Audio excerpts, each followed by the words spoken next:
And there is the new news, people, concerning Oleksander Usyk, that some changes have been made. Okay, he was supposed to fight for only 1 year, but of course we know he is 38 years of age, but he has extended his career now to age 41. He says that's the cutoff point of the age. So thinking that 2027, or 28, he will be 39. So 39 and 26. So yeah, 2028 until he'll be 41 years of age. Okay. Now, the second news is something that I think people are really paying attention to and they're really alarmed about, and his refusal to fight Moses Itauma. Okay. And Moses Itauma has vocally made it clear that, hey, he doesn't hit grandpa. So that's probably his deflection of hearing the news about Usyk's refusal to fight him. Okay, and here is my counterpunch to that, people. First of all, I know I've seen a lot of comments thus far about, oh, well, is Usyk afraid? I don't think Usyk's afraid of Moses Itauma. I think that this should be common knowledge that Moses Itauma, at this point in his career, doesn't deserve a Usyk fight. He just doesn't. And he never said that he wasn't going to fight Moses ever. He said he's not going to fight him next.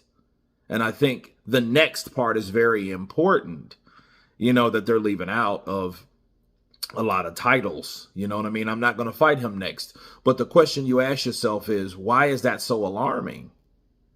Why would he fight him next? Who is he supposed to fight next? It's not Moses Itauma. Moses Itauma is nowhere near that lineup. Sure, people want to see him there based on what we've seen him do in these fights with the fighters that he's in there with. We've seen that. That's no secret. He's demolishing guys. These are showcase fights. These are fights that give him the reputation that he's getting. But that is in no way any reason why he should get a fight with Oleksander Usyk.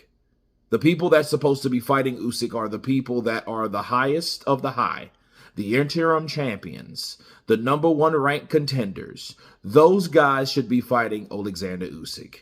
Now, you can argue Moses is that, Kurt. Aha, he is that, but he's not a champion yet.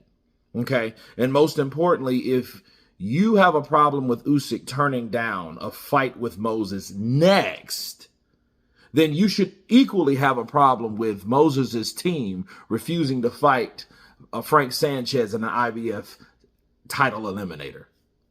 You should have the same energy for that, because that's the same thing. Refusal to do something.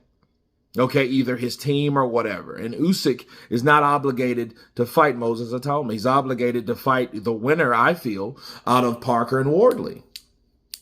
Or we can go the IBF route. We can go the WBC route. We can go those other routes. But where does Moses lie in? You know what I mean? So, no. The next on the list is Parker. Okay? I don't care about people talking about how bored. I don't care about none of that. I'm talking about how boxing should go. That's how you make boxing right. That's how you make it legitimate. Okay? You hold the rules that they use, that they've made, accountable. Okay? That's what you do.